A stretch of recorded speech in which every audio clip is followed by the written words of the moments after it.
رسول کے پرتو، رسول کے آنکھ، رسول کے سائے کا نام، اگر تم رسول کی زندگی دیکھنا چاہتے ہو غوث اعظم کی سیرت طیبہ اٹھا کر دیکھ لو، اگر رسول کی تو لیل و نہار دیکھنا چاہتے ہو غوث اعظم کے لیل و نہار اٹھا کر دیکھ لو۔ عزیزان ملت اسلامیہ، غوث اعظم تو پیران پیر کا نام ہے، یہ پیر کو پیروں کے بھی پیر ہیں اور ان کی ہر کرامتیں تو بے شمار ہیں۔ ایک اور میں واقعہ منظر آپ کو بیان کر کے گفتگو ختم کر دوں کہ شہر بغداد میں غوث اعظم موجود ہے اور اسی بغداد کا ایک تاجر ہے جو تجارت کرتا ہے، کاروبار کرتا ہے، بزنس کرتا ہے۔ تجارت کے غرض سے وہ مختلف جگہوں پہ سفر کرتا ہے، اپنے پیر کے پاس پہنچتا ہے اور اجازت چاہتا ہے کہ میرے پیر و مرشد، میں تجارت کی نیت سے فلاں ملک کا سفر کر رہا ہوں، میں تجارت کی نیت سے فلاں ملک کا سفر کا ارادہ رکھتا ہوں، کیا آپ اجازت دیتے ہیں؟ پیر صاحب نے اس کو دیکھا، نگاہیں نیچی فرمائی اور پھر اپنے جب چہرہ اٹھایا کہا، اے میرے مرید، تو تجارت کے سفر پر نکل رہا ہے اور میں دیکھ رہا ہوں اس بار تجارت میں تجھے بے شمار فائدہ ہونے والا ہے، تجارت میں بے شمار فائدہ ہونے والا ہے، اب تک تم نے جتنی تجارت کی ہوگی اتنا فائدہ تجھے صرف اس ایک تجارت، ایک سفر میں ملے گا۔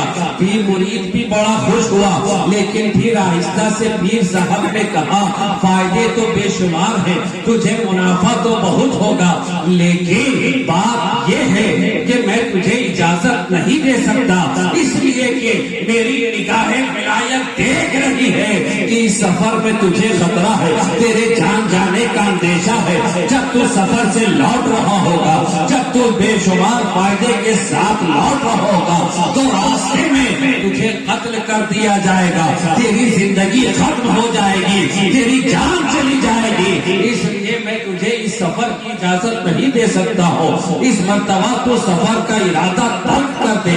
تاجر پریشان ہو گیا، کہا منافع، اور تاجر کے سامنے اگر منافع کی بات ہو جائے تو پھر وہ کہاں رکنے کو تیار ہوتا ہے، وہ بھی بے شمار منافع، فکر سے بے شمار، سوچ سے زیادہ اگر منافع کی بات ہو تو تاجر کبھی قدم نہیں روکتا۔ اس دن سوچتا رہا کہ میں نے ارادہ تو کر لیا ہے، پیر نے بھی کہا ہے کہ تجھے بے شمار فائدہ ہوگا، لیکن جان کے جانے کا بھی اندیشہ ہے۔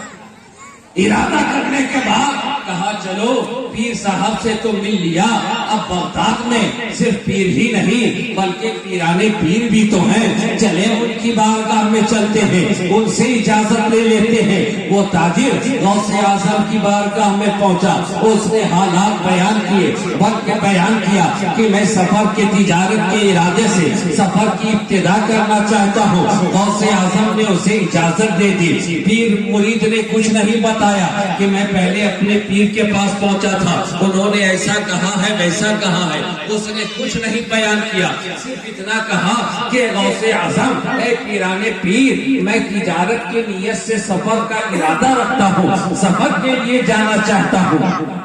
غوث اعظم نے کہا ٹھیک ہے، اگر تجھے سفر کی نیت تو نے کر لی ہے تو تو ارادہ مکمل پختہ کر چکا ہے، تو سفر کا آغاز کر دے، سفر شروع کر دے۔ تاجر سفر کرنے کی نیت سے نکلا اور اپنے مقام و منزل پر پہنچا، اس نے تجارت کی، کاروبار کیا اور بے شمار منافع اور فائدہ اسے حاصل ہوا۔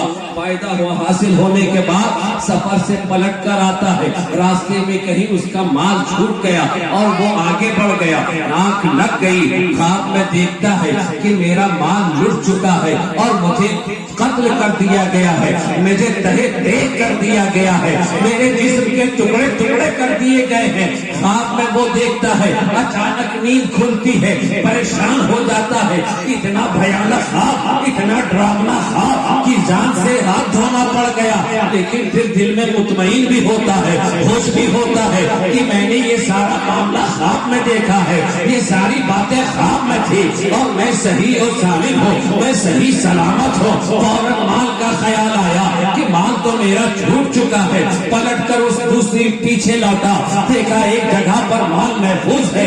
مال لے کر وہ تیزی تیزی بغداد کی طرف روانہ ہوا اور بغداد میں پہنچا. اب وہ فکر میں ہے کہ پہلے پیر کی بارگاہ میں جاؤں یا پیرانے پیر کی بارگاہ میں جاؤں, پہلے پیر کے پاس جاؤں یا پیرانے پیر کی بارگاہ میں جاؤں. ابھی وہ شہر میں داخل ہوا تھا اسی فکر کے ساتھ کہ پیر پہ اس کی نظر پڑ گئی. سلام کیا, کلام کیا, حضرت سے مصافحہ کیا, پیر کی دست بوسی کی اور کہا حضرات میں صحیح و سلامت واپس آ گیا ہوں. آپ نے جیسا بیان کیا تھا کہ تجارت میں بے شمار فائدے ہوں گے تو بے شمار فائدہ مجھے حاصل ہوا ہے, لیکن جو آپ نے کہی تھی کہ تیری جان چلی جائے گی میں محفوظ آ گیا ہوں. پیر صاحب نے دیکھا, کہا تو اس بات پر نازا ہو رہا ہے کہ تو صحیح سلامت واپس آ گیا ہے.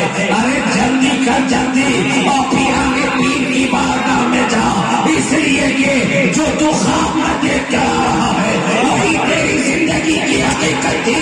یہ تو غوث اعظم کا فیضان تھا کہ جس نے حقیقت کو تیری آنکھ میں تبدیل کر دیا.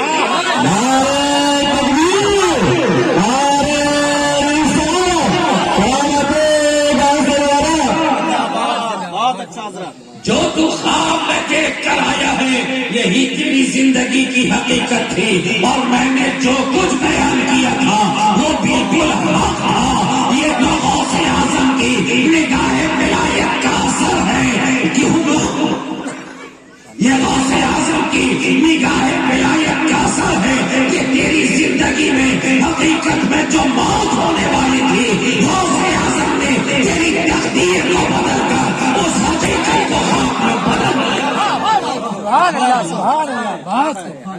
غوث اعظم نے حقیقت کو خواب میں تبدیل کر دیا ہے. وہ بہت تیزی کے ساتھ غوث اعظم کی بارگاہ میں حاضر ہوا, سدست بوسی کی, قدم بوسی کی اور فرمایا پیرانے پیر میں واپس آ گیا ہوں, معاملہ کیا ہے؟ غوث اعظم نے دیکھا اور ارشاد فرمایا کہ تیرے پیر نے جو کہا تھا وہ بالکل صحیح فرمایا تھا اور بالکل حق کہا تھا. تو میرے پاس آیا تھا, پیر کے ملنے کے بعد آیا تھا, پیر صاحب نے تجھے جانے سے روکا تھا اور کہا تھا 30 سفر میں تیری موت ہونے والی ہے. انہوں نے بالکل سچ کہا تھا, لیکن جب میں نے تجھے اجازت دے دی میں نے تیری تقدیر دیکھی, تقدیر میں موت تھی, لیکن خدا نے جو مجھے قدرت عطا کی ہے اس قدرت کی بنیاد پر میں نے تیری تقدیر میں لکھی ہوئی موت کو خواب میں تبدیل کر دیا. یہ ہے غوث اعظم کا مقام. عزیزان ملت اسلامیہ, تقدیر کی بے شمار قسمیں اصل میں تو 3 قسمیں ہوا کرتی ہیں, پھر ان 3 قسموں میں سے بھی مختلف اقسام ہوا کرتے ہیں. کبھی تقدیر ہماری دعاؤں سے بدل جایا کرتی ہے, کبھی تقدیر ولایت کی نظر ولایت سے بدل جایا کرتی ہے, لیکن کچھ تقدیریں ایسی ہیں جو نہ ہماری دعا سے بدلتی ہے نہ اولیاء کی دعاؤں سے بدلا کرتی ہے.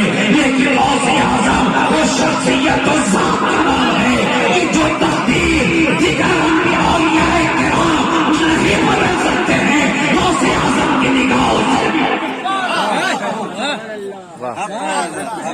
غوث اعظم کی نگاہ اسے بھی بدل دیا کرتی ہے. تو عزیزان ملت اسلامیہ, غوث اعظم کی شخصیت وہ ہے, غوث اعظم کی بارگاہ میں ان کی سیرت ان کی اوصاف کو بیان کرنا گویا چراغ کو سورج کے سامنے روشن کرنے کے برابر ہے. تو قابل مبارکباد ہے آپ حضرات کہ آپ غوث اعظم کی محفل میں آئے ہو. ارے غوث اعظم کے ذکر کو سن رہے ہو. ارے غوث اعظم کی شخصیت تو ایسی ہے کہ جب غوث اعظم اپنی خانقاہ میں بغداد میں بیٹھ کر وہ بات و خطاب فرمائے تو ان کی خطابت کو سننے کے لیے وقت کے بڑے بڑے اولیاء نہیں بلکہ انبیاء کرام. غوث اعظم کے خطاب کو سننے کے لیے صرف وقت کے اولیاء ہی نہیں بلکہ انبیاء بھی تشریف لایا کرتے ہیں.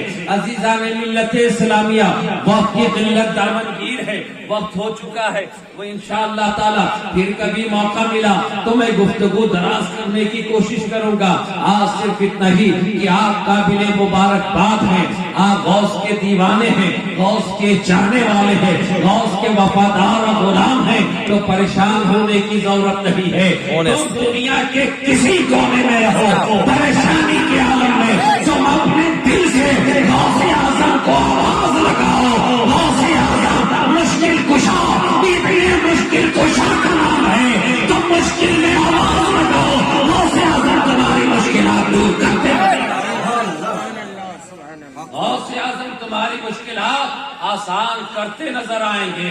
عزیزان ملت اسلامیہ، غوث سے محبت کا دعویٰ ہے تو محبت میں اخلاص ہونا چاہیے، محبت سچی ہونی چاہیے، غوث اعظم سے الفت سچی ہونی چاہیے۔ محبت صرف غوث اعظم کا نام لینے کا نام نہیں، محبت صرف غوث کے لنگر پکانے کا نام نہیں، محبت صرف غوث کے نعرے لگانے کا نام نہیں، بلکہ محبت تو یہ ہے کہ جیسا غوث اعظم نے فرمایا ہے ویسے ہی ہماری زندگی ہونی چاہیے، جیسا غوث اعظم نے بتایا ہے اسی راستے پر ہمیں چلنا چاہیے۔ ہماری زندگی کے شب و روز ایسے ہونے چاہیے جو غوث اعظم کو پسند ہو، ہماری زندگی کے رات و دن البت و جلوت ایسے ہو جس سے غوث اعظم خوش ہو جائیں، اور جب غوث اعظم خوش ہو جائیں گے تو محمد عربی خوش ہو جائیں گے، اللہ کا رسول خوش ہو جائے گا،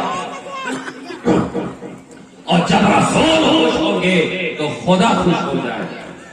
عزیزان ملت اسلامیہ، انہی چند کلمات کے ساتھ میں آپ کی بارگاہ سے اجازت چاہتا ہوں، پھر کبھی ملاقات ہوئی تو آپ کو سیراب کرنے کی کوشش کروں گا کہ محمد سے وفا تو نے تو ہم تیرے ہیں، یہ جہاں چیز ہے کیا لاہ و قلم تیرے ہیں، محمد کی محبت دین حق کی شرط اول ہے، اسی میں ہو کر خامی تو سب کچھ نامکمل ہے۔ یا ایھا الذین آمنوا اتقوا اللہ وکونوا مع الصادقین، اے ایمان والو اللہ سے ڈرو، وکونوا مع الصادقین، اور سچوں کی صحبت اختیار کر لو۔ سچے کی صحبت ہمارے ایمان و عقیدے کی محافظ ہے، سچے کی صحبت اختیار کرو، ایمان بھی محفوظ رہے گا، عقیدہ بھی محفوظ رہے گا۔